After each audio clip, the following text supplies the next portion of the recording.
Okay, and now we get into the last real chunky part of this lecture, and it's just significant risks.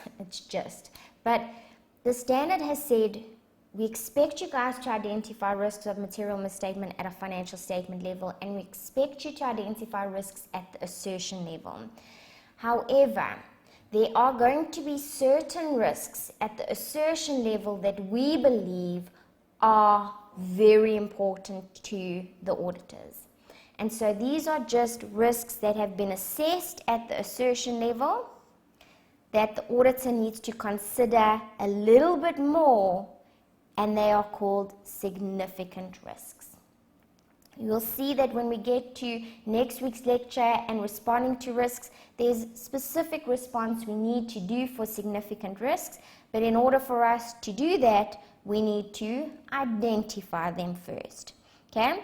And so these are risks where that inherent risk that we assessed was high as a result of the likelihood and magnitude of the misstatement if that inherent risk were to materialize. So when we did that assessment of the inherent risk, looking at complexity, subjectivity, susceptibility, change, when we assessed that in line with the risks at the financial statement level, we said inherent risk was high.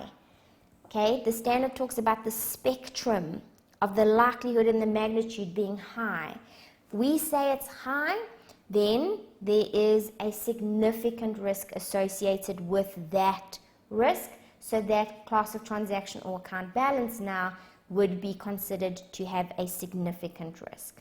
So it's just one step further in analyzing the risk for a specific balance or transaction. Guys, the nice thing about it is these are examples of significant risks. So it's literally those inherent risks on steroids. There's a degree of subjectivity involved. We already said we looked at that when we looked at assessing that inherent risk. So examples, there could be transactions with multiple acceptable accounting treatments, and which one do they go with?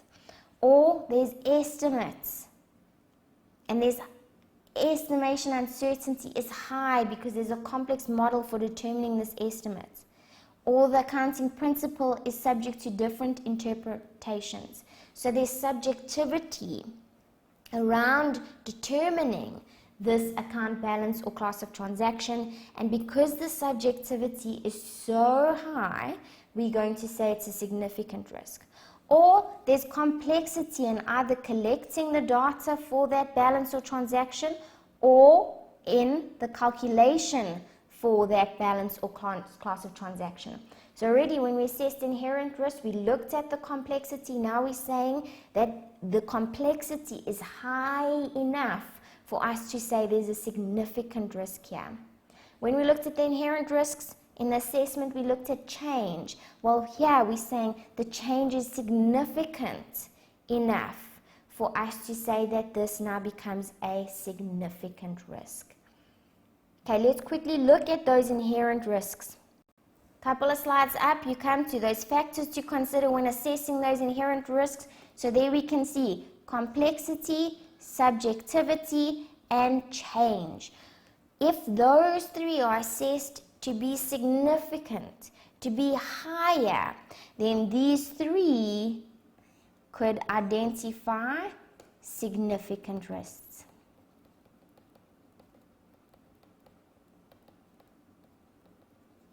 If they are very highly assessed. All right. All I want you to know is that they might ask you to identify significant risks in a question. So when you pick up any of these, high degree of subjectivity, high complexity, or change, then that's when you can say this risk could be considered significant. It is a risk at the assertion level. We know that. It's just going one step further to say that risk is quite high. Alright, so guys, before we move on to our last class question, I want to go into ISA 315 to show you all all the key points that we've addressed now in how we go about identifying and assessing the risk of material misstatements.